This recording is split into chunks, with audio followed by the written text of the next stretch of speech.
So a lot of parents are looking into one-to-one tutoring because they think it's better for their child to get a tutor's full attention. So what's your take on this? We have experience supporting students on a one-to-one basis as well as in group tutoring.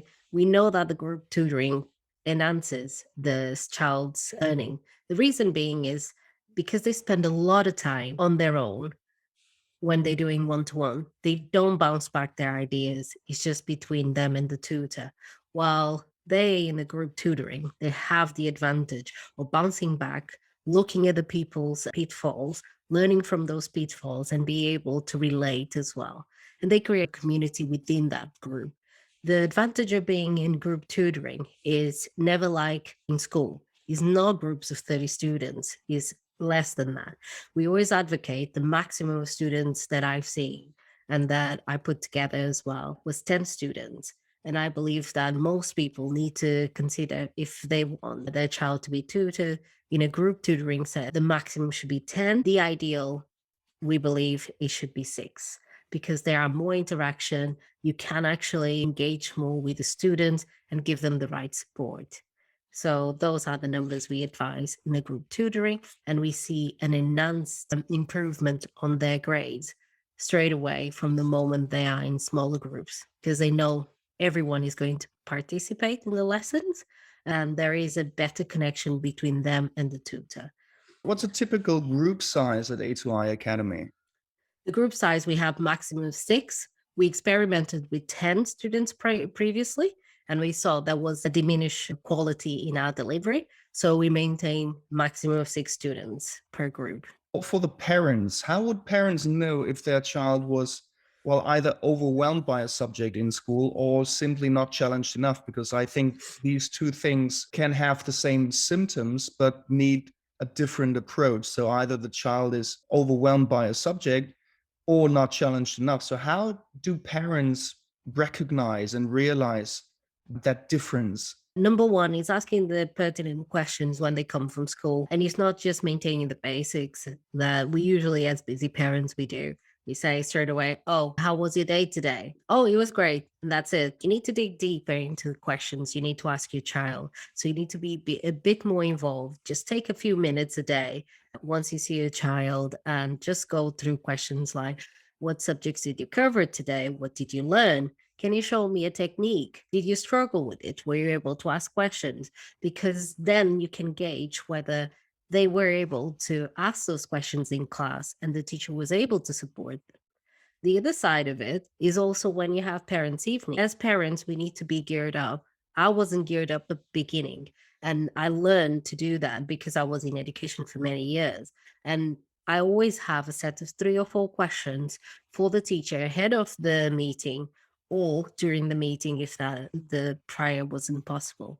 It's really important for parents to ask questions about their child's development. You need to be above and beyond the norm because it's really important to ask those questions that will gauge whether, okay, my child is challenged, but they don't have enough support in school. So, what can I do to support them? Or they are not challenged enough.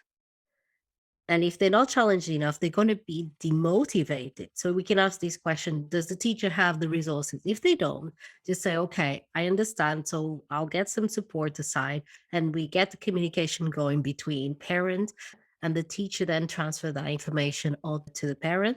And the parent then transfers that information on to the tutor because it's a triangulation of information as well. We need to make sure that we are supporting the child with their needs a home. And when they go to school, they can transfer the skills. So it doesn't look like it's this path.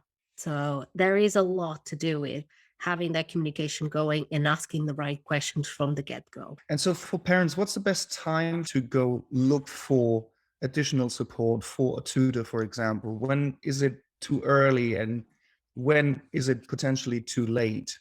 I would say that's never too early. I would say, for example, when we are with a child in primary school, let's say even preschool, they're learning to write, they're learning to read, they're learning to communicate. So if you start earlier on, there are tutors that can support your child as early as, let's say, year 4, year 3. And the earlier you start, the better, because they develop their skills and they feel more confident in class and they don't get fallen behind. So when they get to key stage preschool to key stage one, they're already feeling more confident. They know how to do the basics. They don't have to be lost in the system of so many children that might be more advanced than them. So I would say as early as possible, because the tutor then becomes a mentor as well. And if you have tutors that are knowledgeable about 11 plus, even better, because if you're studying for key stage one, key stage two, having an edge in 11 plus means that if you're not in an area where the grammar schools are open and accessible to all, then you need to consider sitting your child in an exam situation for 11 plus, where they have maths and English, verbal and non-verbal exams. So these things you need to ask yourself, what do you want your child to do? So as early as you start, the better. So don't leave it like for the exams only. The other thing about exams, enter for 11 plus, you're giving your child a competitive advantage if they have an entry to a grammar school, or if you're already considering to enhance their skills, they will be at a better positioning than other children, because the 11 plus is a very comprehensive exam that will help your child develop other problem solving skills that other children don't have access to. You mentioned two things that really jumped out here. One is the competitive advantage. I know that as I grew up, my parents were raising me in terms of just fit in, don't stand out too much. But I think nowadays, having as a child a competitive edge or being ahead of your peers, especially in school and early on, what's the impact then on the later life, on their career, on their academic career or professional career? And this is really important because obviously, when they're earlier on, we have more control over their academics as parents. However, as they start developing their skills and they see a difference between their confidence in class and other peers, they feel like, oh, wait a second, I can do this already. So, what else can I do? And because they advance over the time, they start thinking about their career pathways much quicker. Obviously, there is some mentoring that is required, some tutoring that coach them through their life path. Because when you have a tutor that is completely involved in the development of your child, they're thinking ahead. Because when we're talking about education, we're not thinking about just them doing well now. We're thinking how they can get better for the future and to choose their best pathway, whichever career pathway they want, or entrepreneurship. So those skills can be developed during the sessions. And it's key to have a tutor that is not there just for exam prep. It's key, but it's not just for, is to guide them to possibilities, because we represent a group of professionals that can guide students into their future careers as well. So that engagement is key from the beginning. Also, that advantage of sitting the exam earlier. Some parents are not aware. And like you mentioned, my parents were completely unaware of the possibilities, and probably there were not many in Portugal. But certainly in UK, there's a wide range of opportunities here, where you have public schools, you have independent schools, you have grammar schools that have the opportunity to give your child a better connection within those grammar schools. So once they finish primary school, going to a secondary school, where the network can offer them then an opportunity long term in making better friendships that can support them in getting a career in banking, or a career in accounting, or a career in politics. All that is about the connections they make long term. And you're giving your child an opportunity to do that. For some parents, it's not just about the academics as well. I've seen cases where parents relocate completely from where they were living with family, great support, to areas where there are only grammar schools. We have an example in Greater Manchester, Trafford.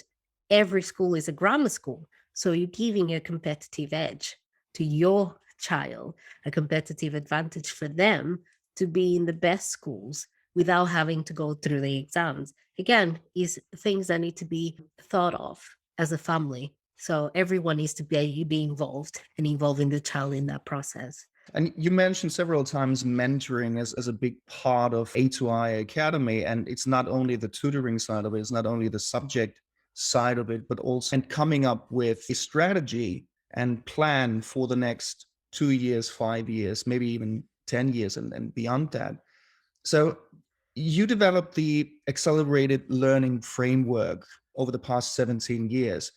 What is it that makes this method and this framework so special and effective for your students, but also the parents? When we talk about mentoring, not all the tutors, especially if you have one-to-one tutors that come to your household, they don't have that flexibility of time to extend that conversation because they have another tutor to go to or they have another priorities. And your contact is that 1 hour or 2 hours you have with the child and the family. What we try to do is make sure we're always in contact. So there is a triangulation between the parent, the child, and the tutor. So it has to be in that order, first and foremost, because there needs to be a connection between the family and the tutor, and also to understand how we can communicate consistently to support the child when they go through exams, when they are struggling with subjects at school. It could be a different subject than the one that is being taught. All that needs to be part of the learning plan. And the learning plan is not just for the child, because let's think about things like interfering with daily routines. The advantage of being online is doesn't interfere as much, but we have to be in communication with the parents. Which means of communication are we going to use? How regularly are we going to communicate? What are the key areas that we're going to talk about? And for us, it's important to dig into the motivations for the parents, the motivations for the child, and the pathway they want to lead. So the mentoring goes for the whole family is an holistic approach to support the family overall up until they achieve their target, whether it is a target grade, which is not the most important, it is for achieving going to university and so on, but is what that leads on to. And most of the time, those lead on to the career of their choices. They can get into the best universities, they can get into the best careers. It will stand out the more prepared they are with the support of the parents, the more engaged the parents are, the better the child will develop. And this is being tested for the 7 years that we've been open now, plus with other research. What is it about private tutoring that could help a child and parents more than the support they get in school from teachers? I think that, again, it's really key to understand how the schooling system works. We know that we call it traditional school. I think the clue is in the name. If it's a traditional school, they are catering the same topic, the same curriculum, the same lesson every day for that child. So it's not just for that child specifically, it's for a cohort on its own. So they're not looking at individualizing the sessions for one child alone or be able to cater very quickly for one child alone. I know that because I've been in the system for long enough to know it doesn't work like that. Over 17 years in primary, secondary, and adult learning, I am aware of the constrictions teachers have to deliver an holistic approach for every child. And it's based majority of the time, I'm not saying everyone, just let's be completely honest about this, but majority of the school, especially public schools, which we call it private schools, the public schools in UK, is 30 students in a class. It's not easy to cater for everybody. So let's put into perspective, why is it important then to monitor with a tutor, whether it's A2I Academy or another tutor? So you need to look into the development of the child as a whole. When we have smaller groups, six, we get to know them as part of a small community in those groups. And we are getting to know the parents as well, because we have that one-to-one at least once a week or every fortnight where we communicate with the parents and we say the progress is looking like this. I noticed that, for instance, so and so is not doing so well. Is there something going on in the background? Is there something that we need to be aware of? Because we can pick up as tutors, we can pick up that much quicker than in a class of 30, because we don't have just a satellite overview. We have literally a focus, a tunnel focus on that child during the session. Also, when we deliver the sessions online, there's less distractions. The child, as much as we like to say screen time is a bit dangerous, when they're studying with us, it's not about that. They focus because they know the attention is on them. And that's why smaller groups make sense. So you're focusing on the child in that moment. Whether he's six, very easy to have a communication with six students. And then at the end of it, we can always call out parents and say, is it possible to have that conversation? And we can have a one-to-one with a parent that requires that extra input. And the parents feel confident to come to us as well. We have other channels. It's not just through Zoom or online. We have Telegram, we have Discord, we have WhatsApp, and parents communicate with us through those channels that they feel most confident with. And we always available to speak to them to support their child the next level. So if something is going on, you can't wait for the next lesson to take place. So they always send a text straight away and say, oh, this happened. Is it okay for you to look into that in the next lesson? I don't know if they feel confidence to disclose with us. Because as parents, sometimes our child is not as open because they want to portray this image. They are perfect children. And a majority try to portray, okay, my dad or my mom wants me to be like this. So they already have gauged how they should be seen by their parent. So sometimes they feel more comfortable to discuss with the tutor. Obviously, we're talking about safeguarding, make sure that the tutor has all the credentials, been teaching for a while at least, and knows about safeguarding as well. I always say it's important to have this discussion beforehand, before hiring anybody. Safeguarding DBS checks and been in teaching for a while. So we know that we're talking to someone that have the credentials to deliver and to support the families. So you said that smaller groups are more beneficial for the children, and even in a smaller group, maybe their child needs some additional support apart from the group that might not be suitable for all children in the group. So how can parents be sure that even in a group of six, their child is being taken care of with their best interest at heart? We had students with issues that they wouldn't adapt so well at the beginning. You know, you always have to give some leeway. How long does a child, for example, doesn't feel comfortable in front of the cameras, is very fidgety? What we have to do is understand the child as well. We know there are children with ADHD, AD, and how to gauge them into being more engaged with the lessons or less fidgety is creating sessions that are interactive. And some of those sessions that I've delivered, the A2I has delivered over the year, is creating that gamification where they not only they learn from their mistakes, and this is something that needs to be raised during any tutoring provider should raise. One is learn from their own mistakes. So every time they make a mistake, not making a big ooh-ha out of it, it's actually highlighted and show, look, this is how we can do to improve. Sometimes we have to go a long-winded way and then come back. The other one is making sure that they are in an environment where they feel like, okay, I didn't know this before, but we have other students within the class that can come in and give that support. And that's the beauty of having the small groups because they're always willing to help. I see this all the time, especially with the young ones. They have this willingness to help others. And if someone is struggling, there's always a peer that wants to support. So the other side to it, when the child is really struggling and they can't do it, the beauty of technology nowadays, we have the breakout rooms. So we use the breakout rooms to kind of give that one-to-one support if needed, while the other ones are carrying on with a different task.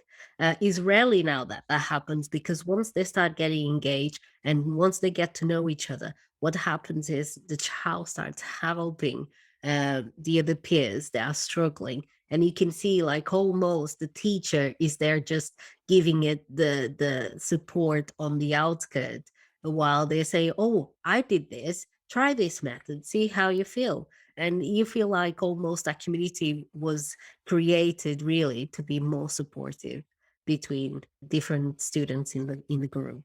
So the Mhm. group sessions can be an accelerator Hence why we have the Learning Accelerator. You mentioned that you're using technology and virtual classrooms and so on. How important is safety to parents? Because, back in the day, you would just invite a tutor into your home. You would look for a tutor regionally and locally. So how has that technology and virtual classrooms impacted that safety aspect for parents? There are two sides, there are two type of parents, and we're still living through it. With the pandemic and by the fact that we had to improve our safety because we have all these viruses going on, we don't want to bring someone in. So let's go from the beginning. I think there's quite a lot of things that we can cover in terms of safety. Number one is bringing someone from the exterior to your home. Most of the tutors that I've seen, some of them are not qualified teachers. Some of them are actually just university students that did really well at school and want to deliver the session. Some of them are qualified teachers and so on, but have scarcity of time. What happened with the parents? They start seeing with the pandemic that the tutors could be available, but they wouldn't interfere with the household lifestyle. I remember doing that as well at the beginning before starting A2I Academy, where I used to drive around. And sometimes if there was traffic jam, there was delays. Because when you're traveling north and south of the city, there was impediments. So that reduced dramatically, and the parents saw the benefit. Then we have the livelihood of the house when someone new comes in. I remember going to households where there was pets and just having someone else different there. They get excited, and that would interfere with the lesson. When you're doing it online, the child has their own corner. They already locked the door. They are focused. So that changes the dynamic. So the parents start seeing a better development of the transition from going from offline to online. And it changed the other side. By the time I got into a home, the parents, they wanted to give that extra support. Oh, do you want some tea? Well, I'll take your coat off. Do you need anything? And that interference takes 5-10 minutes of the lesson. And the tutor is waiting to get out as well as soon as they finish because we have another session to deliver elsewhere. We need to drive around, or we have our own families. So we saw that tutors now, by delivering online, they gain time for themselves.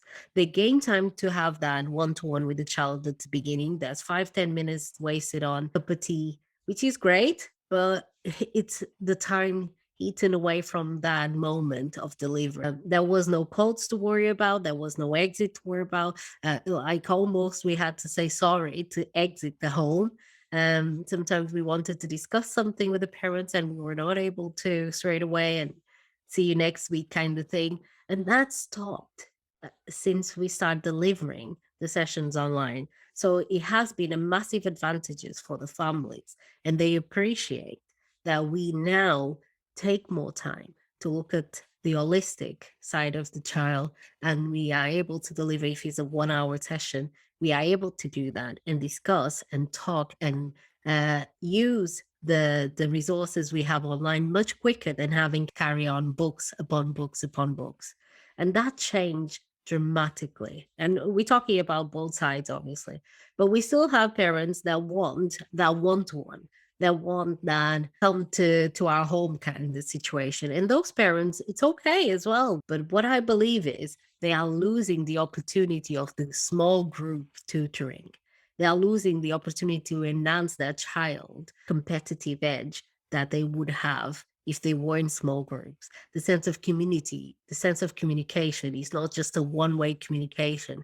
It's like you have other people in the group, that competitive as well. When we have gamification of the session and they are willing to play together, again, that collaborative work that is missing out sometimes when they go into the workplace, they feel like that it's disconnected. I know in schools they do it often, but sometimes it gets lost in translation who does what.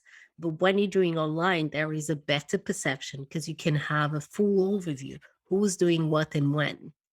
And you can give support to students in breakout rooms as well. So the parents have the safety side of seeing how they're doing because the sessions are online as well. The sessions are recorded, and most of the time they are placed in a learning management system that the child can review their learning again and again, especially when we talking about the UK education that goes over a long period of time, and it does not interfere with the daily life of the family. Even if they go abroad, they can still learn. I remember teaching from abroad, and I remember some students going abroad and still have a lesson with us. So that kind of enhances learning online, enhances the family having better support long term than the other way around, and the safety of the child and the family. What's a good way for parents to evaluate the quality of a tutor or tutoring service? Oh, that's really key. So number one is the tutor qualified to deliver the sessions? I always believe, okay, fair enough. We have a lot of tutors that know how to pass an exam, but as we mentioned before, it's about mentoring. So, number one is definitely knowing that the tutor has delivered for a long period of time, minimum 3 years, delivered these sessions in a public school. So, you know that they are familiar with the curriculum, and that is paramount. Number two is if the tutor can build a rapport with your child and with yourselves as well, with the family. It's really important to know that they have the same connection, or they feel like they vibrate to the same energy, because you're going to be with that tutor for a long period of time. I think that is paramount. And then thirdly, obviously, if you have that open communication and triangulation that we mentioned before, because through mentoring, through tutoring, if you don't have that triangulation, something is going to be lost in the translation. And we've seen this with a couple of our students where colleges and schools didn't believe they were capable of doing it, or didn't feel even that the student loved maths. And we had students that love maths, but in school does not translate. The reason being, we know too many of them, and they were not challenged enough, because it's not possible to challenge 30 students at the same time. Let's be realistic. So again, it was key to see that some of those students that were not challenged, they love maths, they came out to grade nines, they like to interact. If you make them relatable to something they love, which again is the personalization of the lessons, you need to ask those questions. If my child doesn't learn in a certain way, how would you go about it? So I think all of that need to come together before you hire anybody else. And that experience really will translate in those different areas. You mentioned report, and I think that was a really interesting point. It's like vibing on the same frequency, and then just it clicks or it doesn't click. And I think that's really important, because a lot of kids, it just doesn't click with their teacher at school. I know it for myself. Part of it was the subject. Is like maths was like, no, not interested. That wasn't really creative enough for me. You mentioned rapport between the tutor and the student, the learner, the child. That's such an interesting aspect of it. So when parents evaluate tutors, that let's say a three-way conversation or conference call on Zoom between the parents, the child, and the tutor, would you suggest that and advise that? Absolutely. I'm going to give you just an idea of what happened before. When David was little, my son, now 18, he's not little anymore, he had to go to nursery. And I had always this in my head, because I had a really good nursery where I was before when I was younger. And I had this idea, my child needs to go to a nursery where he feels comfortable. If I see a child crying for days and days in a nursery, that is a telltale they're not in the right place. So I used to go and check the nurseries and ask for a play day, like a couple of minutes or hours, just to see if he adapts. The reason being is I know he knows what's best for him. His energy will tell if he's happy, if he's running around, if he's interested, if he's engaged. And that was key. He was 1.5 years old. And I could see certain places he went to, he was not comfortable. He was clingy to me, he was crying. So I use the same method to anything or anywhere I go nowadays. If he's not comfortable, I won't go, because I don't feel comfortable with the environment. So the same applies when hiring a tutor. So the parent needs to first and foremost think, who's actually going to be in the receiving end of that lesson? Is my child? And does he really want that lesson? Did we have a discussion before? I'm considering having a tutor. Would you feel comfortable about that? The reasons are, again, and I think parents need to be aware why they're doing it. Because if the child feels forced, trust me, I've been in many lessons where the child feels forced. Those are the highest cancellations, up to 70% that I had in my entire life. I don't advise that to anybody. It doesn't matter if the tutor is amazing, it doesn't matter if there's subject knowledge. The fact that the child is not motivated to have those lessons, that is not going to support them. It can be the tutor, but it can be the fact that there wasn't a triangulation before between parents and the child. And then the tutor comes along during the conference. So I advise parents first to be clear with the message they pass on before they just plug in a tutor without having that conversation.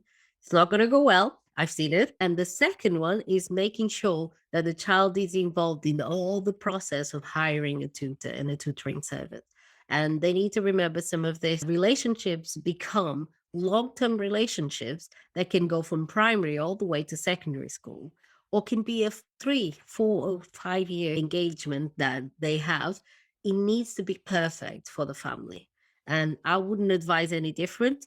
Maybe it's how we work, but it is key, because without that, there isn't real good relationship that comes out of it, nor a good learning environment, because that creates a good learning environment if there is a connection between the families and the tutor, and the child is happy to attend that session. There's several things that I can take away from what you said. Is number one, there needs to be a rapport between primarily the tutor and the child.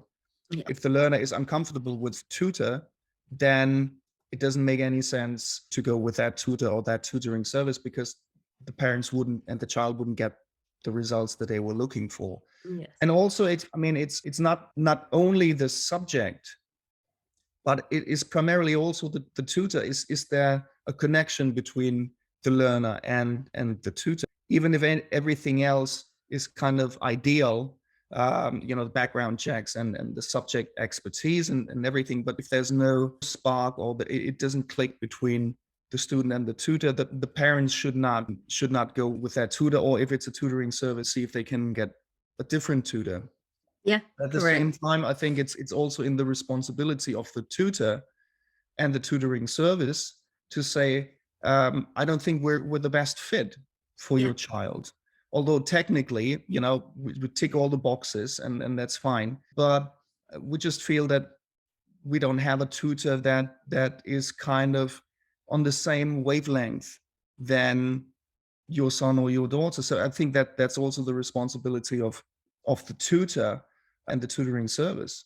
You nailed it on the head there, because that is key as well. And many times I had to say, maybe I'm not the best fit. And sometimes the parents like, oh no, because we have good references from you and we've seen the results you've got. But we need to be honest as well, because sometimes we might be dragging that child into something they're not willing at that moment in time. It doesn't mean that it's going to be forever. It might not be because of the tutor even, but if there is already a kind of a resistance between the student learning and the parents trying to force the learner onto a session on a weekly basis, that shows that something is not quite right.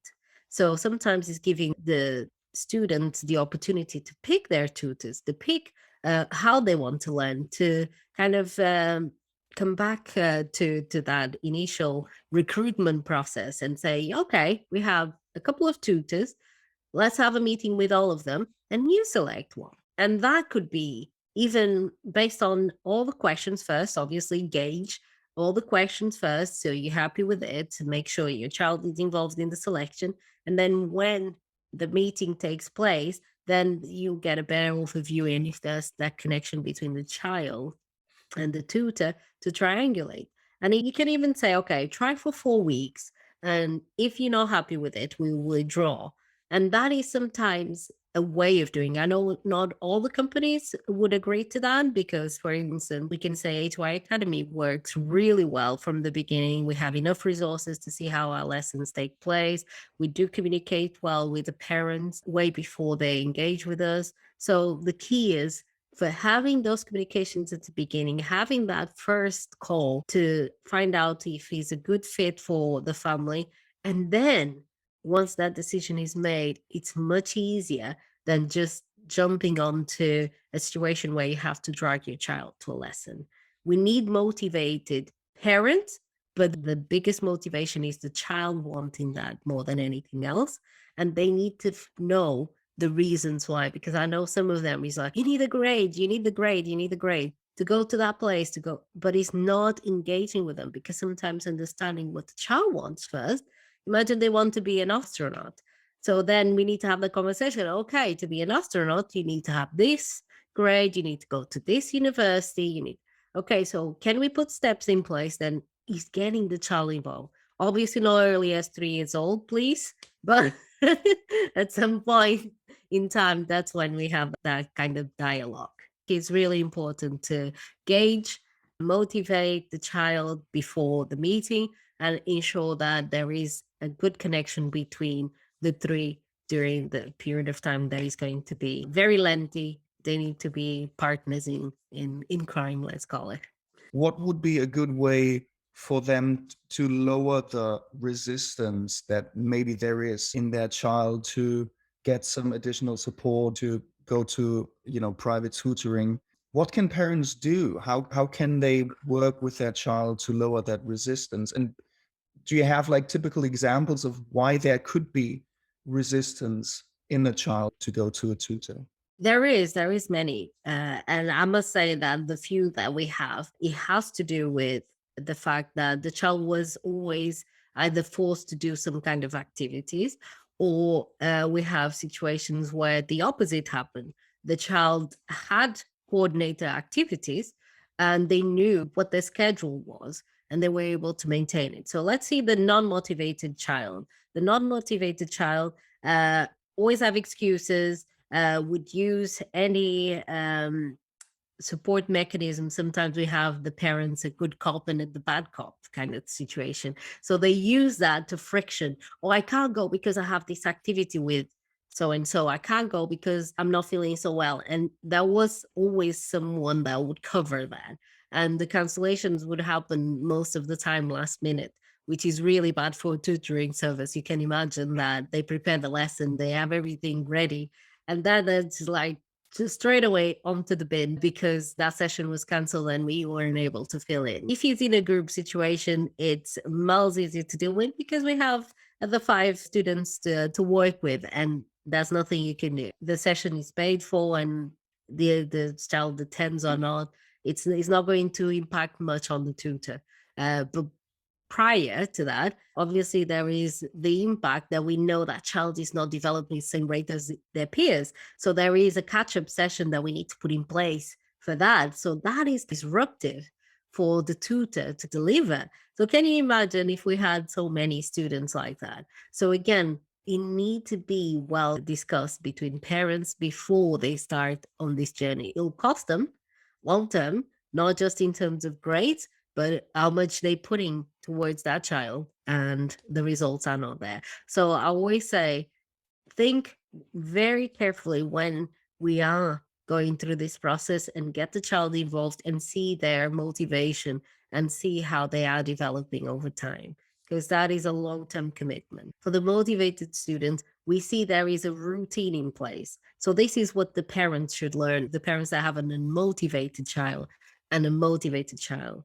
So, I see the difference between both parents is there is a routine in place. They know what's on schedule for the family well in advance, so sessions are not canceled. So they know that is paramount. So they see it as a continuity of a session after school. So they see it's like, oh, it's part of school day. So we do it during the week. It's done and over with. And then some parents that don't want to have lessons over the weekend, especially, they want to have the time from themselves. They're free to do that because the session's been covered during the week.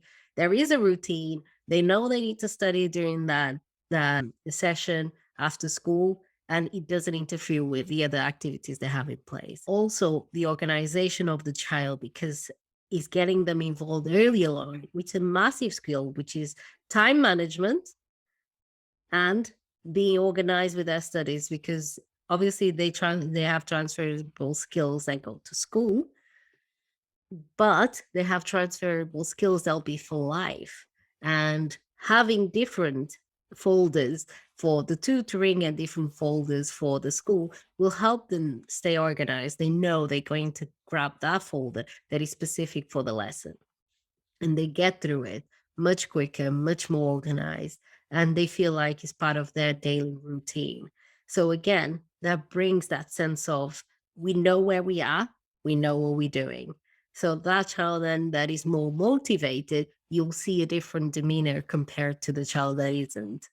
So I hope that helps parents really identify, because it's key to know how to tackle those earlier on and creating a steady routine, an environment where the child is involved in all the process and understanding how the tutor will come to be an extra support, not because they are weaker as well. Sometimes it's not that, is to advance them and challenge them where they won't have this in the traditional way of doing school. So what would you tell parents who tried private tutoring in the past but just didn't get the results for their child that they were looking for?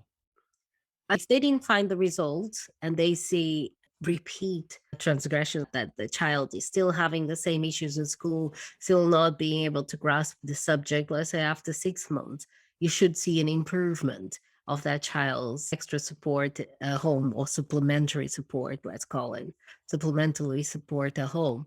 So I think the parent needs to have that conversation again with a child to find feedback. How are you finding the lessons? What is it that you would like differently? What is it that you liked before that is not happening now? And that discussion can be done with the parents as well and the two, so they can then say, okay, we need to change this. You like this before and it works, so we'll adapt again. And that functional conversation will help then translate onto the lessons that might support this child specifically, whether he's having something in advance for them to see, especially with children that are in the spectrum. They need to see things in advance. So prepare them for what's coming in the lesson so they can review and then they can come back.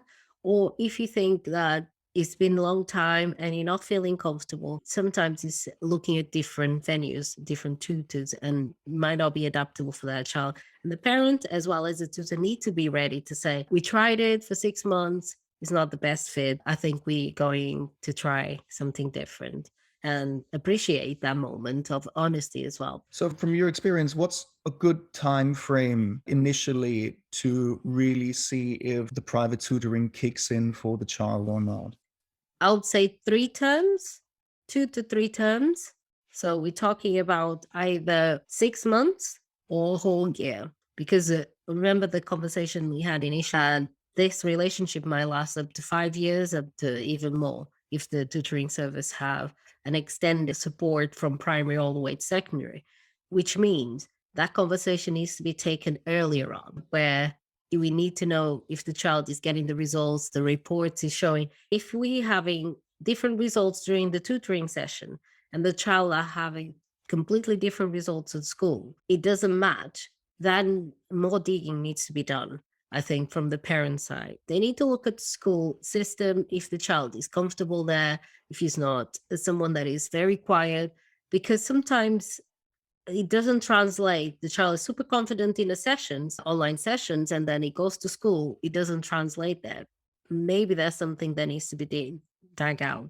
I always say that there shouldn't be too much difference. I've seen even with their motivated children, whatever the tutor says, it then translates on a parent's evening, and it's incredible because I know that child so well. I said, okay, you had a parents' evening. Let me see if I guess. And I have usually this with with our students. All like says this, then this, and they're like, "Oh, how do you know that? We've been together for a while." So I'm positive it is. And the parents then translate the same. Oh, the parents had the parents' evening and said, "This is what the tutor said. This is what." Okay, I know all that because I spend as much time I evaluating in during the week than a teacher probably overlooking over the that week 30 students. But because I have that tunnel focus with that student, it's easier to see it during the group sessions that, yeah, I know exactly how you are and this is what is showing. But the key then is again, what we're looking is not how their personalities are or their attitudes. The key is understanding where the gaps are. And when you are in a group session, you can identify those gaps and highlight it consistently. So, how can the parents then translate that into a parents' evening? Is asking those questions. Okay, I know my child, I know his attitude. The tutor as well that we have alongside says the same. Now, where the gaps are, how can I support him? Because you telling me the same gaps happen here. He's not translating when he's doing a tutoring session, or it's not translating on the reports we're getting.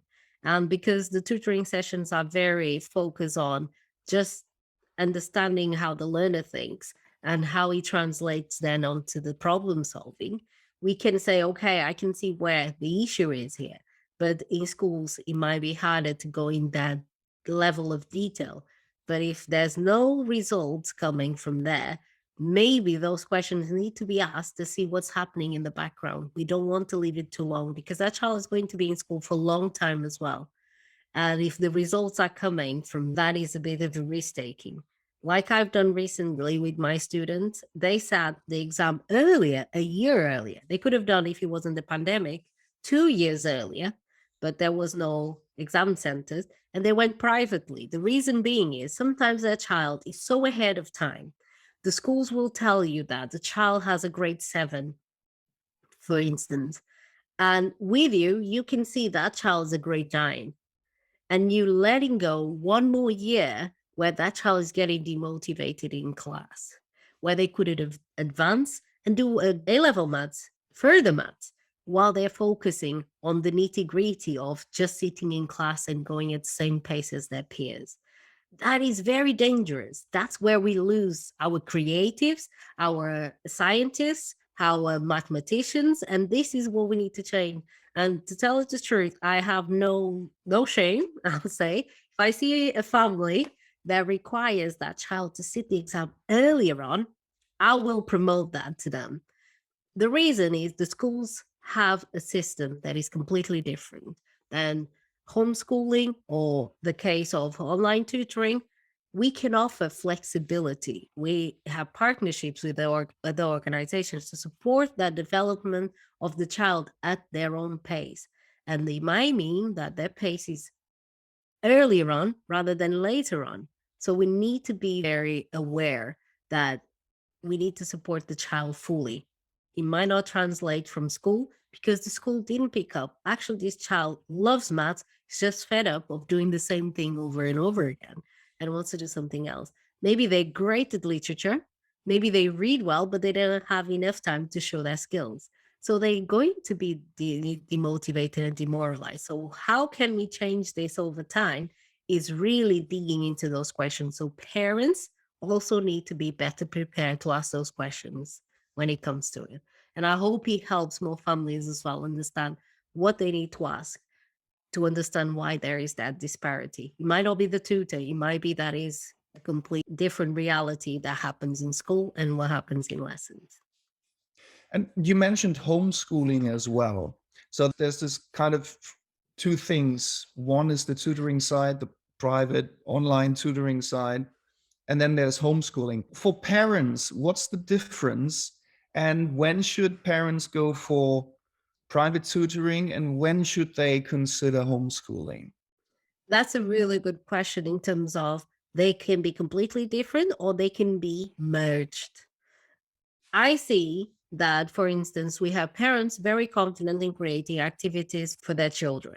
And obviously, when they create those activities, is thinking about the creative side, the entrepreneur side, the ways to develop life skills.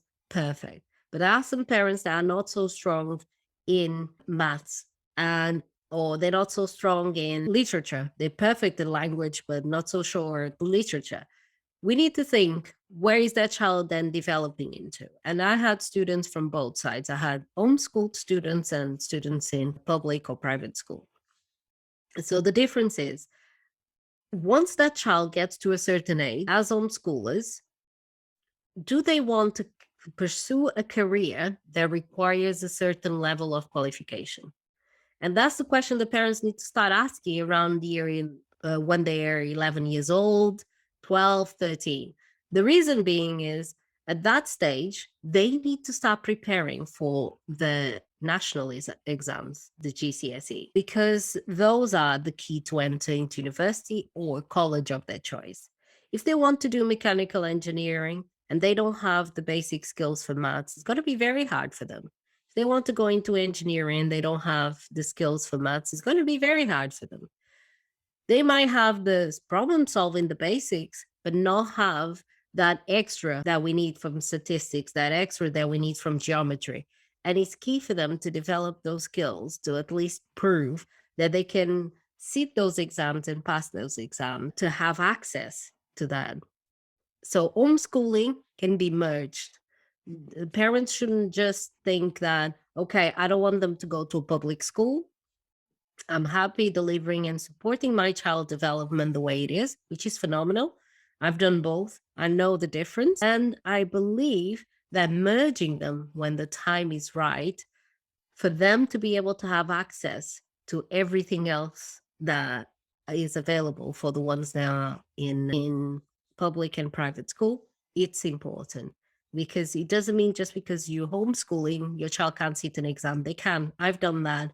I've put a lot of students through private exams. We have teams all around the world, not just in the country, that we can look for the best center, the nearest possible, where your child can sit the exam. So just think about the options. Don't close all the options to your child because still we are in a system where the grades to get into university are required. So let's think about how we can best support them even if they're homeschooling. So they can pair up both. And so for parents on a budget who still want to help their child, what's a good way for them to find a tutor, or let's say any other way of assisting learning platforms? What's a good way for them to just give that additional support that their child might need? This is one of the questions I've been asked over and over again. And it's important for the parents to understand just because they can't afford doesn't mean they don't have certain accesses. It's about creating routines again and finding out what's available. One of the things we mentioned in a previous podcast is the fact that maybe people don't have access to technology as well, which is sad to say in this day and age that we don't have families without internet, without laptops, but we need to look at the wider resources. We are in a very resourceful environment where we have access through schools, sometimes after school clubs. We have libraries. We have definitely ways of contacting the councils. If there is an issue with not having the actual devices, contacting the schools and requesting for that device to be accessible for all the families so they can have then internet access as well as a device to do their work from. We are in a digital world. It's very difficult even to believe that there are families that haven't got this access. If they have access to technology within schools, we have the National Tutoring Service, which is to support schools with the extra lessons. Again, the parents will need to pay for this. And if it's not in place, please, parents, ask the school if this is available. You want your child to be in it to enhance, given that the pandemic hasn't allowed normality for them. And I think that is paramount.